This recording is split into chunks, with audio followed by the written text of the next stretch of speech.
Welcome back to another episode of Harmonious at Lunch, the show that fuels your business success. I'm Brandon Gano, your host and guide through the world of harmonious business growth.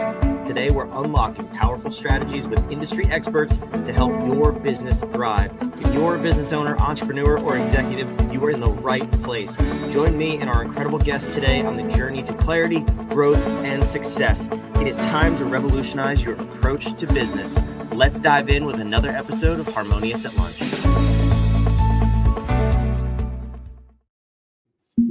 We're back, more bite-sized business advice, and we got a fun one today lined up. Before we go any further, welcome in Claudia Wyatt. Thank you for being here. Hello, thank you so much for having me. I'm really excited about this. I am excited to have you. So for those of you listening and subscribing, first of all, welcome back. Welcome in if this is your first time. Claudia was referred by a previous guest, Lori Scheibel. I have no idea how many episodes ago. We'll link it in the description. And she says she might be more fun than Lori. I don't know. Maybe we'll see. We'll see what happens, Lori. Shout out to you. Claudia is calling you out as a friend, but we're going to dive in here. We have an exciting episode. I think an important episode. You've dubbed yourself the self-doubt eraser. Is that true? What is that? That's true. How is somebody the self-doubt eraser? First of all, we're all struggling with that, but tell me, what is it that you help your clients with? I help people believe in themselves. And self-doubt is one of the biggest reasons that people don't believe in themselves. They're riddled with the noise and the old stories and the roles that they think they have to play and be. And I go in there and I go, listen, we're going to just take that and we're going to scrub it right out. And we're going to start tapping into what makes you great. It sounds easy, but I have a feeling it's probably not that simple of a process when you actually get in there and start uncovering this kind of stuff. So, okay, well, let's just have a foundation here. Self-doubt. I'm pretty sure we all have it at some degree, or we've had it in the past and we've overcome it. When someone approaches you because this is the problem that they're presenting in their lives, or it's holding them back in their businesses, I'm sure this happens to a lot of entrepreneurs. Where do you start with uncovering what's really going on? Well, we have to get to the root of the issue.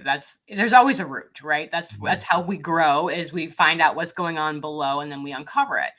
When you have self-doubt, you have old stories, you have noise. What is your inner critic telling you can't do things? We have to go back to that critic, because that critic is not you. It's not your voice. We have to find where that critic came from. And a lot of times it comes from somebody who was important to us in our lives, that said something that our brain responded to in a different way. Whether the intent was good or bad by that person, we don't know. But how we absorbed it can actually create a chain reaction of self-doubt and noise that holds you back from everything you want to do. That's interesting. So this question here, I'm doing a little research. I'm curious, what age do you typically find these little voices start to creep up in people when you go back in time and uncover it? The root usually comes from like as young as elementary school. Like it's that far back. Junior high, those type of ages when you're really trying to find yourself and try things out, and you're so judgment zone on yourself. When you're a little kid, you try to experience things because you don't have any boundaries. There's excitement and everything is fun, but then someone starts disciplining you or shutting you down. And regardless of the intent, most of the time the intent is to protect you, but you take it a different way.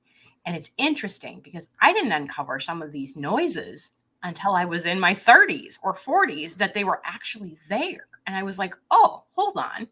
This isn't even my noise. This isn't even my story, but this is how I interpret it. And it has caused this reaction of my life with people I've connected with and things that I've done and how I've held myself back because I kept hearing that voice in my head that wasn't mine. And so you have to put those thoughts on trial.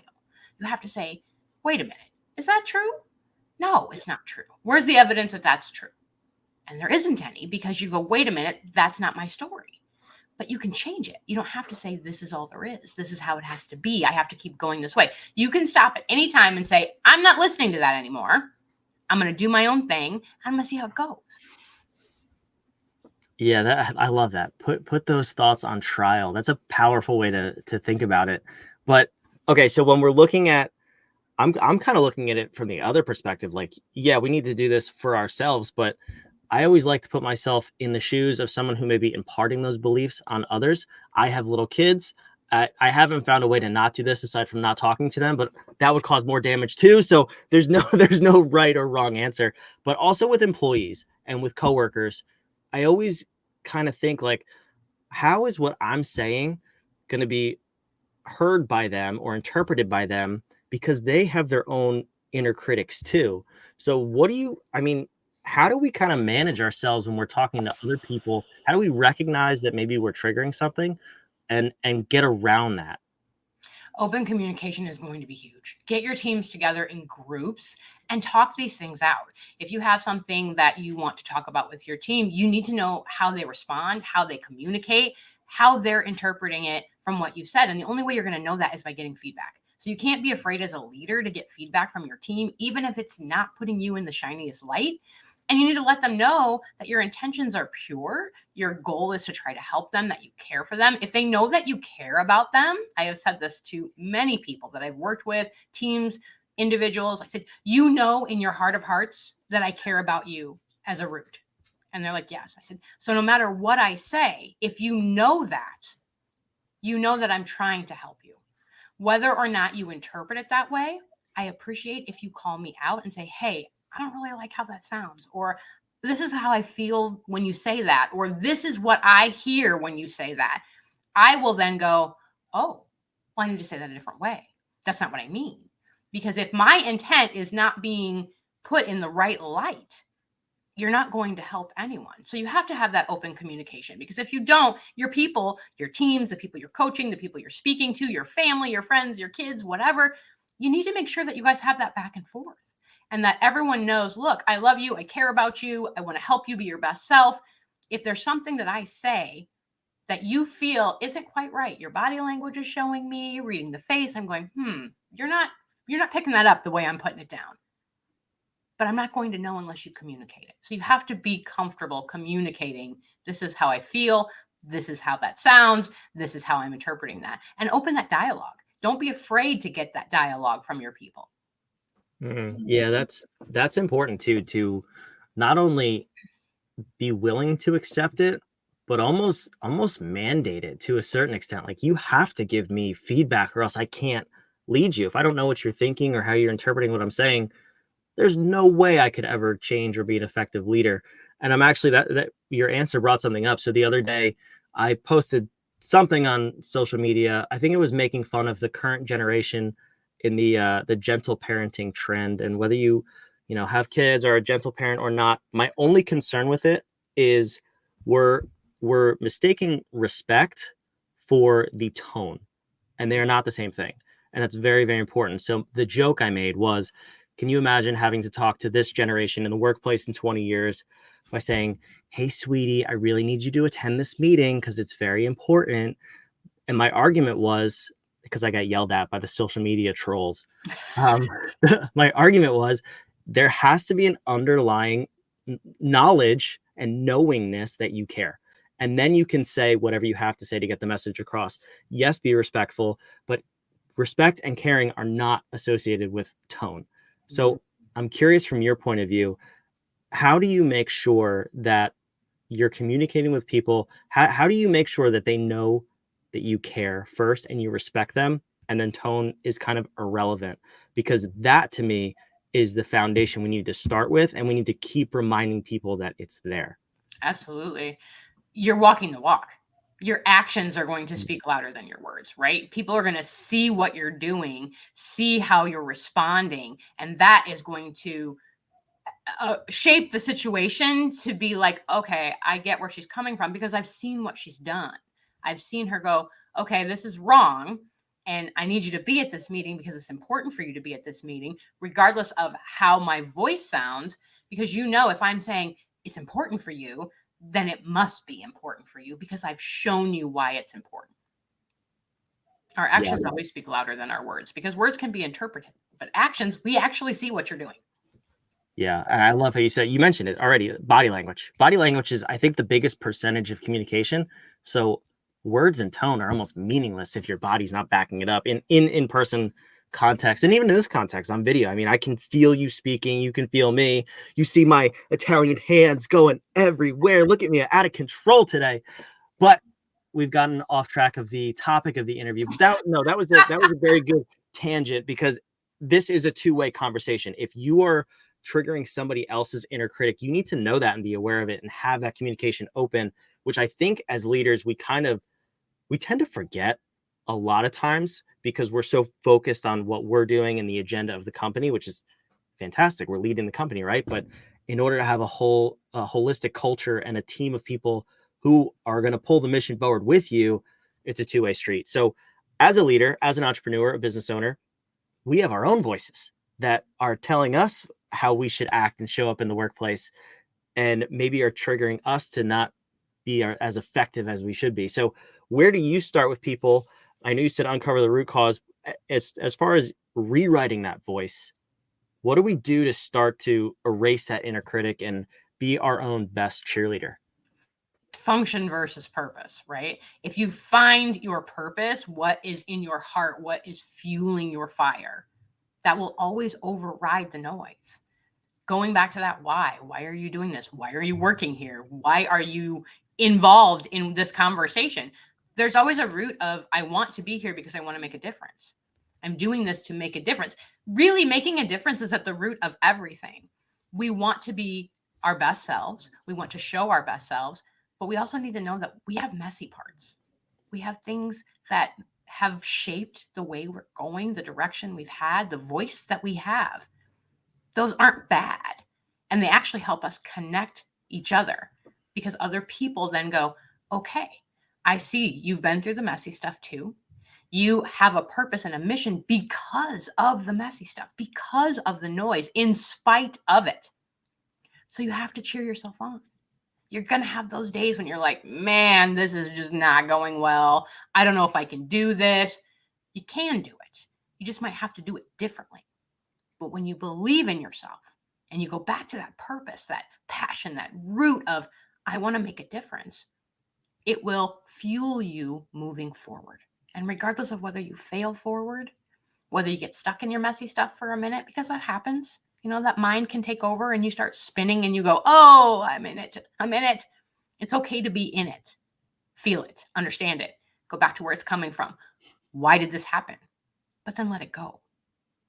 Go back to, I can do this, and give yourself pep talks. I do it all the time. It's like, okay, you have to be your own best friend. You have to be your own best cheerleader and say, I'm going to give it a try regardless of what happens. I'm going to go for it. And I'm going to see what difference I can make. Because if you try and do something and fail or succeed, it's better than not trying at all. Amen to that. That's so huge. And I'm also, I'm thinking all of the times in business when we do try and we do fail over and over and over and over, because that's the game of business at the end of the day, right? But do you have any tricks or tips that you teach to your clients? Because the belief does start to erode at some level. If you try something 52 times, like you've heard the story of Walt Disney and Colonel Sanders, KFC, thousands of times they failed. That's a different level of belief. I think we a lot of times put a number on our own attempts and we're like 7. If it's 7, if it's past 7, like it's a no for me. And we stop trying. But like, how do you get people to just truly believe over and over relentlessly, like those guys who famously had success? Because that's what it takes. Like, how do you help people see that? There's a lot of lessons in failure. And if you start expecting to fail, it doesn't affect you as much. If you're like worried about failing, here's the thing. You're going to embrace the failure and just say, you know what? I'm going to do this 150 times until I figure it out. And I'm going to figure out a different way, because each time you actually are gaining knowledge on, okay, that didn't work. That was an epic fail. All right. But that means I need to do this a little bit different, or that a little bit different, and try it again. And once you keep doing that and going, I'm going to fail, and it's fine. We got to take the bad word out of failure, because it's not a bad word. It's the biggest lesson. You will learn more from failure than you will from success. And you will find that inner resilience when you keep trying. And that is a gift. That inner resilience is the person inside you that's fighting for the win. And the person who's fighting for the win, regardless of the failure, regardless of judgment, regardless of if and when, who, there, why, how, is going to just do it anyway. When you get to the other side and it actually turns out right, that is an epic celebration. And celebrations need to happen. Little steps, big steps, they all count. We are so bad at celebrating ourselves, but we can live in a failure from 1985 for the rest of our life. Let it go, see the lesson. And I know in the beginning that's going to be really hard because you're going to be stuck in the whole, I failed again. You did. So what? Who hasn't failed? Do you know one person in this entire world that hasn't failed at something? If you can tell me who that person is, I will let you off the hook. There isn't one because everyone has failed at something, even if it's from the time you were a little kid and learning how to tie your shoes or riding a bike or learning how to swim. All those things, you didn't get it on the first time. The people who run marathons didn't win the first day. They had to train for it. If you think of your failures as training exercises, it will reshape how you value them. I like that. Yeah, take the negative connotation away from the word fail. That in itself is a good tip, but it's just training, right? It's building those muscles. It's the same thing as going to the gym. You literally tear your muscles apart to build them up. Failure is the same thing. It's just a nasty word in today's culture, but I love that. So when you are in that moment of failure, I'll use air quotes because we don't have a better term right now, but when you're in that moment of failure, there's two paths to overly simplify it, right? I love just making things as ridiculous as possible. There is the persistence path, and then there is the other one that you and I both love, and that is the shiny object path. The, oh, this isn't working, but this might, and I could go over there. How do we avoid that path? And just speak to me and you, because I'm sure we're the only two people that deal with this problem on the planet. How do me and you avoid the shiny object? Boundaries and learning how to say no are two big ones that I had to adapt to. Shiny object syndrome is real, and I am wearing the t-shirt because I have lived in it for a very long time before I even knew what it was. Not to my own fault. I get very excited about things and I'm like, oh, that could be good. And we could do this and we could do that. And then I get all off track and it goes into this whole different thing. And then I'm off the course of where I'm supposed to be because I got lost over here. It's almost a method of avoidance in a lot of times for me because I'm like, ooh, I'll just put this down and then I'll come back to it. But I'm not going to come back to it because I'm going to get lost in 25 other things. And then, what was I supposed to be doing again? Where was I at? Where are we going with this? Yes, it happens. Shiny object syndrome is really, really hard when you get excited about things and when you want to try more things and you find luxury in exploring. But you have to realize sometimes it's at your own expense. And usually what's happening is you're going to be lost in it. So putting up boundaries, putting up situations of lists. This is important. Where am I at right now? How is this in alignment with me? Is this defeating from my mission, my purpose, my why? Is it a shiny object that I don't really need right now? Yes, probably. That hit too close to home. You were speaking directly to me, but I asked you to, so I appreciate that. Something that I do actually that has helped me, and I don't know, maybe it'll help you as a listener too, and maybe you do this too, Claudia, but I always get that shiny object syndrome with like software tools and websites and stuff like that. I'm like, oh, this is the coolest thing ever. I must try it now. I've created a folder on my internet browser, the look at this later folder, and I will bookmark it in that folder and I will not look at it for like 2 to 3 months. We work at What If, we work in quarterly sprints. So in order for us to do anything new anyway, it's got to happen in the next quarter. It can never happen now. So I'll look at it in 2 to 3 months. And if it's still cool, I may pursue it. But a lot of the time, like 95% of the times, it's like, what is this web? Why did I think this was cool? Am I stupid? Like what is wrong with me? No, you're not stupid. You're definitely not stupid. That's that inner voice, right? So Yep. it's so mean. I'm walking that back for you, by the way. I'm like, absolutely not. You're not stupid. I get it. I totally get it. I do the same thing. I bookmark things, I save them, and then I come back to them and I'm like, why do I have this in here? I forgot all about this. Is this even important? Why am I saving these recipes of things I'm never going to cook? How do you cook? Why do I have recipes? Oh, that's so funny. Well, this has been a lot of fun. I don't know. You and Lori need to be the judge and the listener. Who was more fun? Was it Claudia? Was it Lori? I don't know. Let us know in the comments. But Claudia, no, you have a ton of resources for us on your website. So I want to toss that on the screen here. So if the listener, if you listening, you're thinking, okay, maybe I have this is present in my life, or I'm just not fully sure how I take control of that inner voice. Claudia, what would you say on your website is the place for people to go to take that next step and get past that inner critic? I actually have a little freebie in there. It's called Silencing Your Inner Critic and Take Your Power Back. It's a webinar that I've done that you can do at your own time. And it's great because you get me and my energy, and I'm going to be literally cheering you on to help you knock out that noise. There's some helpful tips and tools in there too, so that when I'm not with you, you know how to overcome that. That's fantastic. I encourage you to go check that out. We all have the inner voice, right? It's always there. Make it work for you, not against you. That's the secret success hack that I got out of this episode. So Claudia, thank you for being here. This was a lot of fun. It went very quickly. So you, the listener, make sure you're subscribed to this ridiculous show where we help you grow your business every single day for 20 minutes. This is the bite-sized business advice that you need to take your business and your life to the next level. Thanks for listening to Harmonious at Lunch. We'll see you on the next episode.